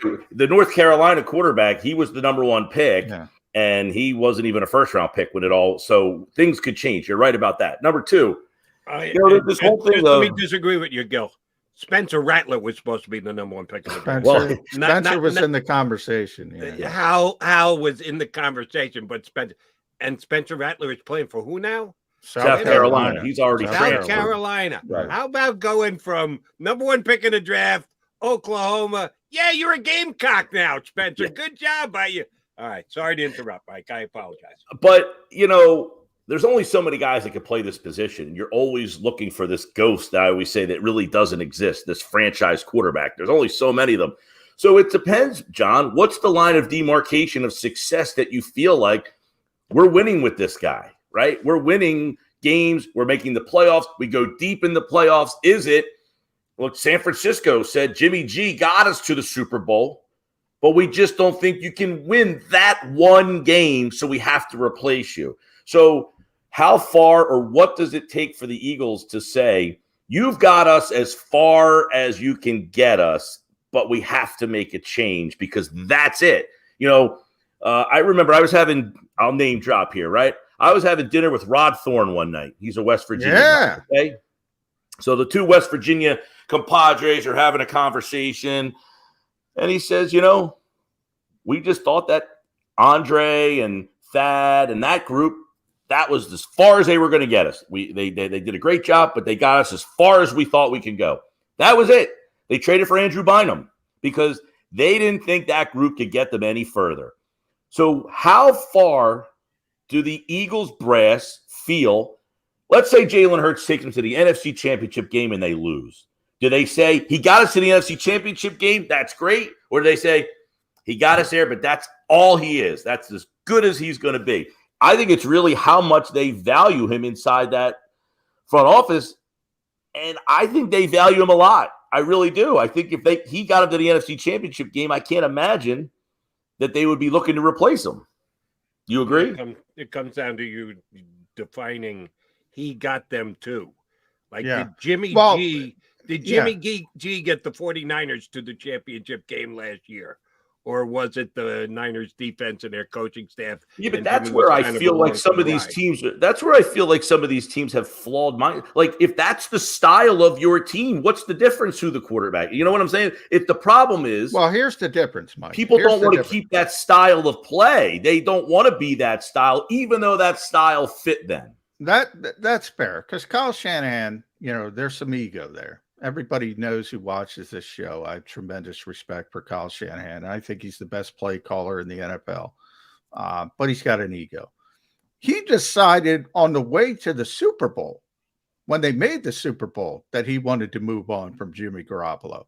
And I tell Jody all the time, it was in the divisional round against Minnesota. He threw this terrible interception.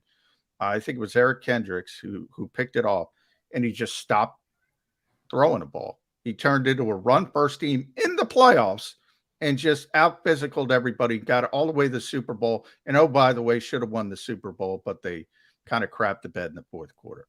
By the way, wasn't it Jaquiski Tart who dropped that interception in the NFC Championship game? Last year, Last year, yes. Tart, but they've made, with Jimmy Garoppolo, they've made the Final Four 2 out of 3 years. Then 1 year they didn't. It was because of injuries and Nick Bosa getting hurt and all that. Yeah.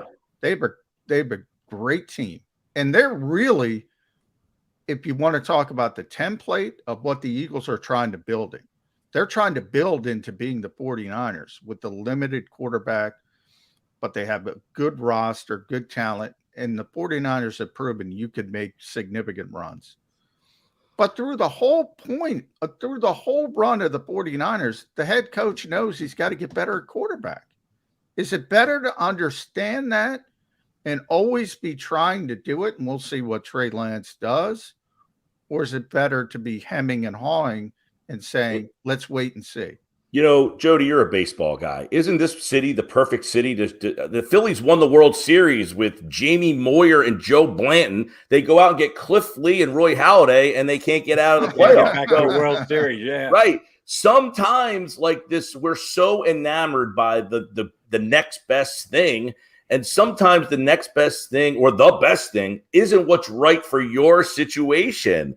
And I feel like if you have a defense and you have a run game, and a quarterback who can just make like when they got Donovan, it wasn't, hey, throw the ball 55 times. It was run around, make a couple plays. Make a couple plays with your legs, throw one deep down the field. Hopefully Pinkston runs underneath of it, because that's what kind of team we are. Now, they never won a Super Bowl with that, but they had a ton of success. Sometimes you're always thinking about what you really want to be when you have something in front of you that if you just keep going with that style and continuity and keep building towards something. It's like, do you want to win the Super Bowl this year, or do you want to think about winning the Super Bowl 3 years from now? Which one is your goal here? What is your, what is the pie in the sky here? The 2022 Super Bowl or the 2025 Super Bowl? Sometimes you're trying to serve too many masters, and then you end up with nothing. All right, since you went there, I'm going to take even further down that rabbit hole with one of my favorite hypothetical questions. Jalen Hurts is good enough. He's not top 10, but he certainly improved. And the Eagles, because in part what Jalen Hurts brings to the table, but an improved defense and can still run the ball effectively with the best offensive line in the league. All those things are into the mix. The Eagles make the championship game, and the Eagles go, I heard Mike Gill. He made a great point that, You're really going to break something up that's getting you to a championship game? So the Eagles make their mind up. We're giving Jalen Hurts another year. Now we got to deal with the whole, what do you do with the contract? Do you pay him or not? We're not even going to deal with it. We'll put that aside, too. Right. Jalen Hurts is the quarterback for 2023, and everybody in the NovaCare complex is happy about it. They got 2 first-round draft picks this year coming up. Major speculate. We don't know where they're going to land. We don't know who's going to play how well this year. I'm asking Mike Gill to look 12 months in the future into his crystal ball. What 2 positions would you say the Eagles would most lean toward using that first-round draft pick on?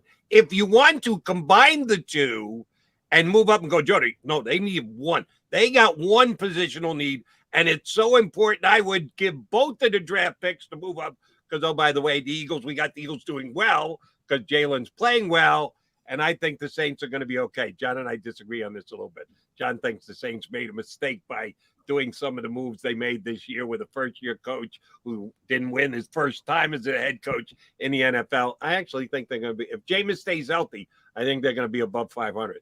But you combine the 2 picks to get up to number 7, number 8. You can take just 1. Which way would you go, 1 or 2? And if you're going 2 and or 1, what are the positions we're talking about? Well, the Saints thing's interesting because at a time, Jameis Winston was the number 1 overall pick in the draft. So, again, just because you get a quarterback up there doesn't necessarily mean you're taking a guy that's really changing the whole fortunes of your franchise here. Now, the Saints have a very good offensive situation, so I think they'll probably be like a 9-8 type of team or somewhere in that range. I don't think they're going to be completely crashing, but oh, man, how does this season go? Really, I mean, you have a situation where it's hard to answer that question based on we don't know what the season is. I would have to imagine, though, you're going to look for another edge rusher to replace like Brandon Graham, that whole crew. So probably somebody in that mold that will be that new edge rusher that will be the guy on your defensive front that will basically be the anchor of that defense. So then you have Jordan Davis, you've got this new end, Nakobe Dean. I can't imagine they draft a safety in that first round. So I would imagine you possibly package to move up to go get that home run, slam dunk defensive end that is that disruptor for your defense. So now you have, that group up front, the linebacking core oddly sounds like it, with Dean and hopefully, you got Davion Taylor, who was a young kid who possibly could be I don't know what to think of him. I mean, he was a guy they liked last year. Then he gets hurt. Yeah. He's very athletic. But if you have Dean and Taylor, those 2 guys are very athletic playing in this linebacker. I guess corner would be the other spot. You got to figure out what to do. You got Slay, who's getting older. Bradbury's probably just a stopgap. So I would think defensive end and corner would be those spots if you have those 2 picks. And if you only have 1, if you're going to package them together, if there's one or the other that stands out, you probably make the trade to go get that standout player at corner or defensive end. One of either of those 2. Gotcha. Always, with the Eagles, it's easy. Always default to offensive and defensive line. You're most likely going to be correct no matter what. I guess too on the offensive line. I mean, at some point, Lane Johnson's going to be getting into that Jason Kelsey realm where almost every year you're wondering when that's going to be it for him. Your left side seems pretty good for the next 10 years, you hope. The center spot, they took care of the draft this year, they hope. I guess right guard will be something they look at in training camp. If Driscoll wins that position, and he's a younger player, you probably have him for the next 4, 5, 6 years. So I guess right tackle would be the only other spot on the line that you would value that high in the draft that you would, consider. No matter how many times Howie says it, and he says every year, if it's even, he defaults. And he said it again this year when he took Juergens at 51. If it's even, and the Eagles claim it was even at that point for Juergens and Nakobe Dean, he's always taken the offensive team. Always, always, always. And nobody will listen to the poor guy. So it's always a good bet, at least from a prop standpoint, to go offensive, defensive line with the Eagles at the top of the draft. I didn't say quarterback, Jody. Yeah. Now continuity, and that's where we're going. Hypothetical rules. What you did mention before, Mike, is continuity with this particular team. They did sign a lot of guys to 1-year deals, 1-year prove-it deals. And, that's part of doing business in the NFL. That's kind of how you fill spots. You put the Band-Aids on. You mentioned Bradbury. Look, if he plays well, he's going to get a lot of money. Kaiser White's on a 1-year deal. Tart's on a 1-year deal. You almost have to start thinking about remaking the secondary if you're looking forward. But my question for 2022 is, do you think the Eagles lean a little bit too heavily on these 1-year deals? Or is it just, the way you should be doing business? No, in fact, I talked about this the other day in I was in our Football at 4 segment with Jeff Mosher. We brought this up that this offseason feels very much like what they did in 17. I feel like they said, look, that was our blueprint. I think the last couple of years, and I think Howie admitted this, we thought we had this window and we did some things that we wouldn't normally do because we thought we were right there and we went for it and it backfired on us and we had a 4-10-12 season because of it. I think they went back to the blueprint and said, what did we do that helped us win?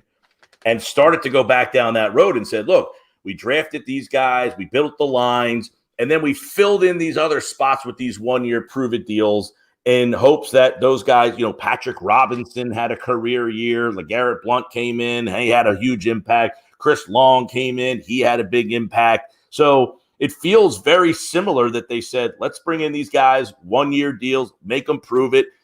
Also, what gets lost in the sauce, too, you got Tart, been to a Super Bowl, started 64 games, started in the NFC Championship game, played on a good team.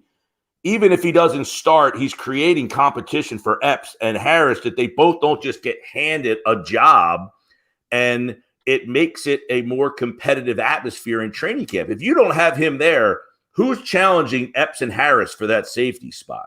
So there's a lot of moves that are similar to that road that they said 1-year deals, these guys need to prove it.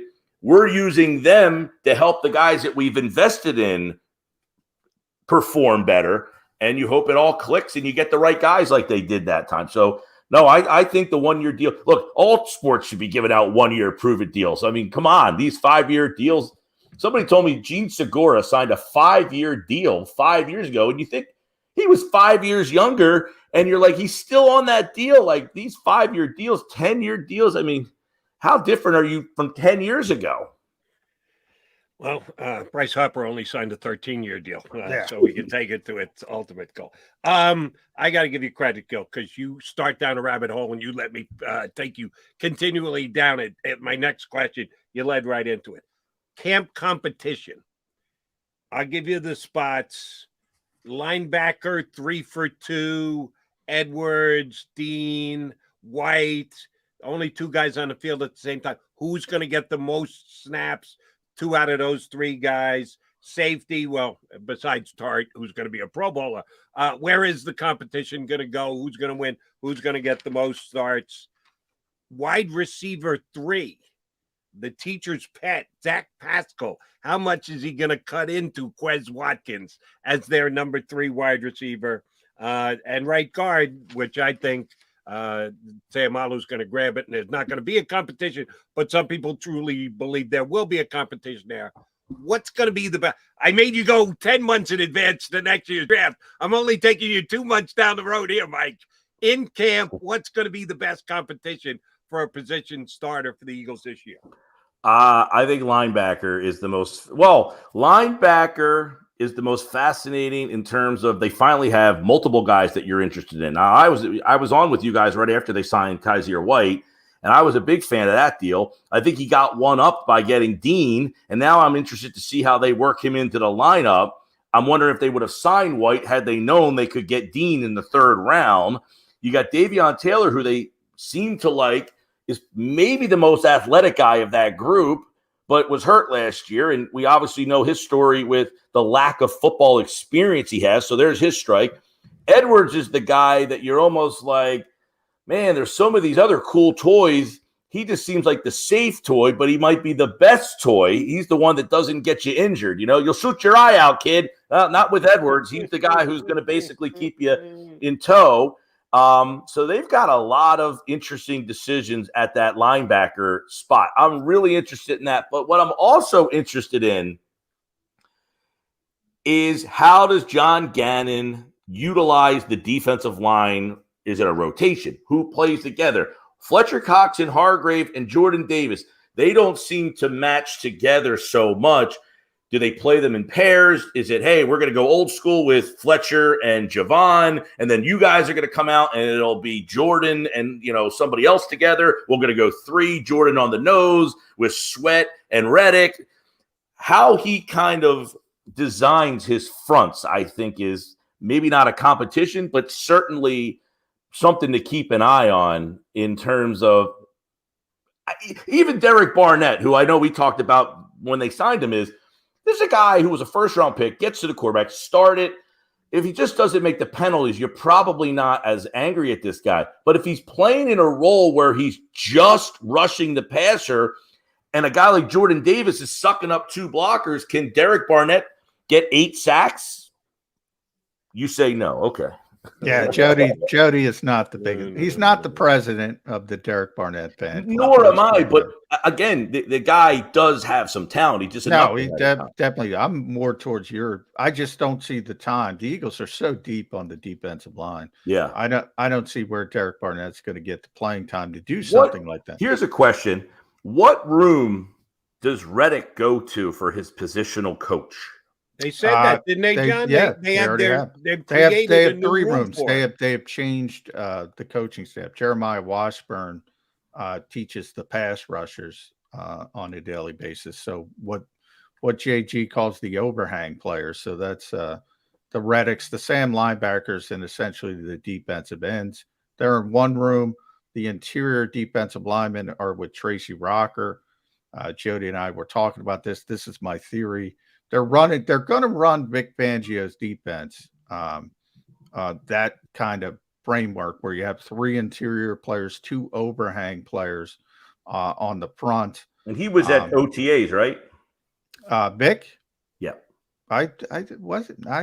Steve Sarkisian. I didn't see Vic. If he was there, I didn't see him. Somebody was on, I think it was Adam Kaplan was telling me that Fangio was at one of the practices. He might have been. I didn't see him if he was there. The Eagles aren't alone. About 35% of the league is going to run Vic Fangio's defense. My question is, if you want Vic Fangio, why don't you hire Vic Fangio? But he's taking the year off. Maybe next offseason it lines up perfectly. Yeah. But when you start to figure that, I'm talking about expectations, Mike, and I'll leave it here with you. At Mike Gill Show, listen to Mike 97.3, ESPN South Jersey, 2 to 6 today. Drive time down there. You mentioned Gannon. You obviously have to talk about the quarterback. Nick Sirianni kind of going under the radar. Everybody's happy with Nick Sirianni, but if the expectations aren't met, obviously the head coach is going to start to feel the heat pretty quickly. So who do you think has the most to lose this year if the Eagles underachieve? You think it's the coach? You think it's the quarterback? You think it's the defensive coordinator? Well, that's a good question. There's a 3-prong because the defensive coordinator was interviewing for head coaching jobs, and if his defense doesn't perform, that could hurt his job, his hireability as a guy that was the hot candidate. We've seen it before, locally. Greg Roman here was the name that was going to get head coaching jobs, and then all of a sudden his name just fell off the radar for head coaching jobs as the offenses that he ran weren't, what he was in San Francisco when his name was the head. He was right there. He was getting head coaching job. Now I don't even think he's interviewed for head coaching jobs. So Gannon might be the guy that, has the most to lose in terms of his personal career, right? If our defense, you gave me Reddick, you got me Jordan Davis, I got Nakobe Dean, I went out and got James Bradbury. All of a sudden, I got a lot of toys that I didn't have last year, and I got head coaching jobs. So people must have liked what he did with Little last year. Now we got more. If you don't perform, does his hireability go down the drain a little bit? So In terms of personal, probably him. The question about Sirianni is interesting. Like, should this roster have more expectations, and are we holding our expectations back because this coach is such an unknown? I think there's significant expectations. That's what I'm concerned with. I think they're a little bit overblown, the expectations. You think it's we're dampening, we're tampering, because that surprises me a little bit. I get that this. Well, I mean, really I feel like you're right. I feel like people think this team is all of a sudden going to be pretty good again, but it's just not like irrationally like Super Bowl or bust kind of good. It'll be very interesting to see how it plays out if Nick Sirianni goes down the Doc Rivers hole of, what do you mean expectations? There were no expectations coming into this year. I think Sirianni's smarter than that. Mike Gill, smart guy. When we're talking football, we appreciate it whenever you jump aboard with us. Thanks much. Go out and walk the beach again. I got a guest for you today on my podcast, Jody. Who's that? Larry Colmus, man, the voice of the Triple Crown. Very nice. Oh, wow. Horse racing today. Little horse racing spot. Those guys are tremendous. I can't wait for this guy to tell his story, man. I can't. Horse racing announcers. They're unbelievable. That's a breed right there. I have never attempted to do that, and I wouldn't even want to try. Me neither. It's impossible. No, I think do it every day, and they get it right every single. So they all sound the same. It's impossible for you, John cadence. McMullen. It's impossible for me. It's impossible for Mike Gill. But they do it every single day across the country. They all have the same cadence. I don't have that cadence. They all have it. I can do the cadence. I just can't make out the 7-horse because of the color of its silks on the backstretch through binoculars and be able to call them one after the other, after the other, after. That's the amazing part of it. Mikey Gill, we got to run. Appreciate you coming on board, bud. We'll get you back in a couple of weeks. See ya. Mike Gill, Sports Bash down the shore, here with us on Birds 365. All right, running late, come back. You know what we're going to do? Put a bow on the show.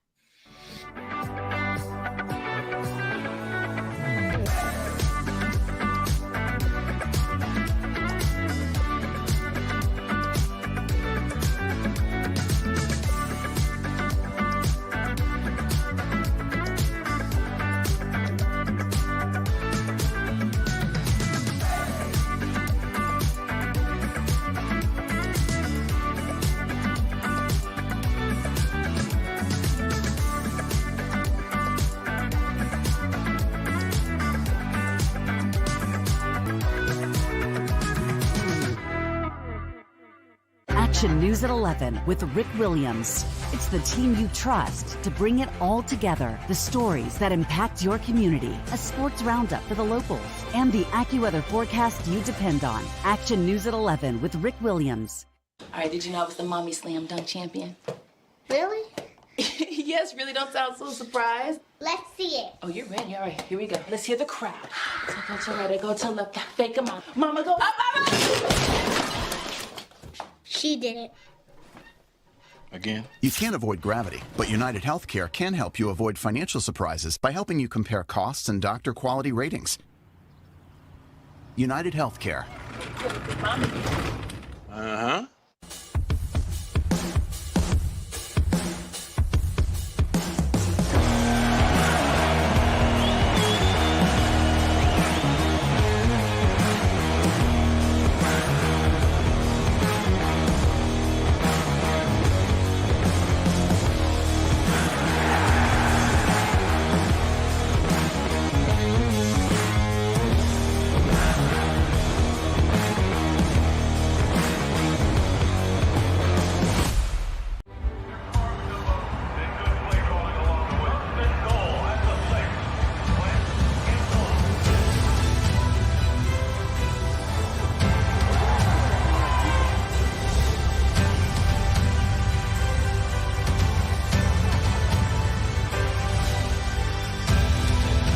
Field of life, First Trust Bank is there for you.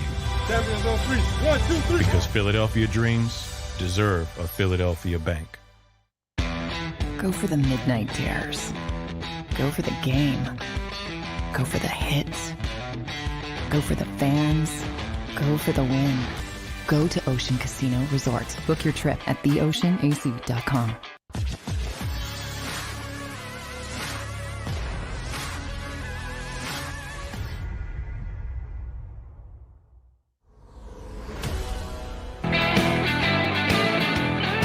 Welcome back, guys. Coming back, we put the bow on the show.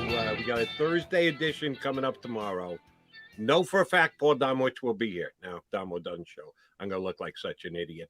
But at least I did exchange texts with him, and he said he could come on the show. Unlike Les Bowen, who I forgot to text back yesterday, and we scrambled and got Les up. Thank you, Les. Thank you, Mike Gill, for hopping on board. Both of those guys came up large for us today.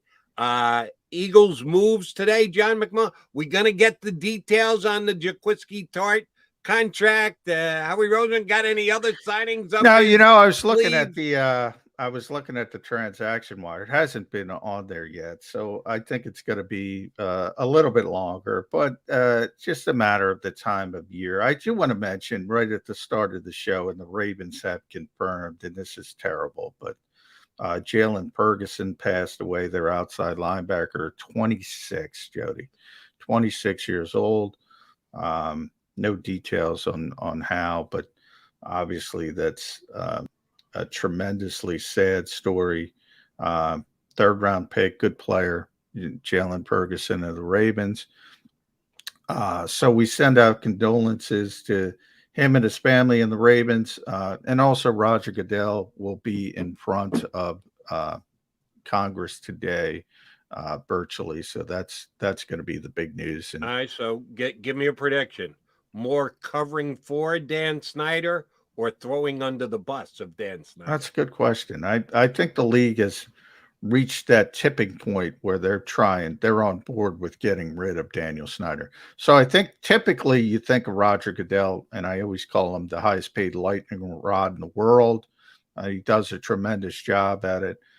I think, the tipping point of the league, and remember, by the league, I'm saying the other 31 owners is right. Like, this guy is a little bit too much to deal with. And JAKIBsports.com, as it popped up there, you follow us there. This is, time of the year. And when the NFL commissioner is in front of Congress, you're going to see a lot of posturing as well. So you're going to see some fireworks. Should be interesting. And you and I will be back here tomorrow to talk Roger Goodell and Daniel Snyder, and if and when the Jaquiski Tart contract details come out. You up for it? Yeah. 5 years, $150 million for Jaquiski Tart. Is that where we're at? A good prediction out of you. That would catch me a little bit by surprise. McMullen and I will be back here tomorrow for another episode. We're into the 300 mode, 300 plus. We'll be here in 2 and 2 mañana. You've been listening to Birds 365, the destination for the passionate Eagles football fan who bleeds green. If it's Eagles football, we're talking about it. Debate inside the locker room and guests that are some of the greatest football minds from around the region. We hope you enjoyed the show. We know we had a blast. Make sure to like, comment, and subscribe, and we'll be back soon.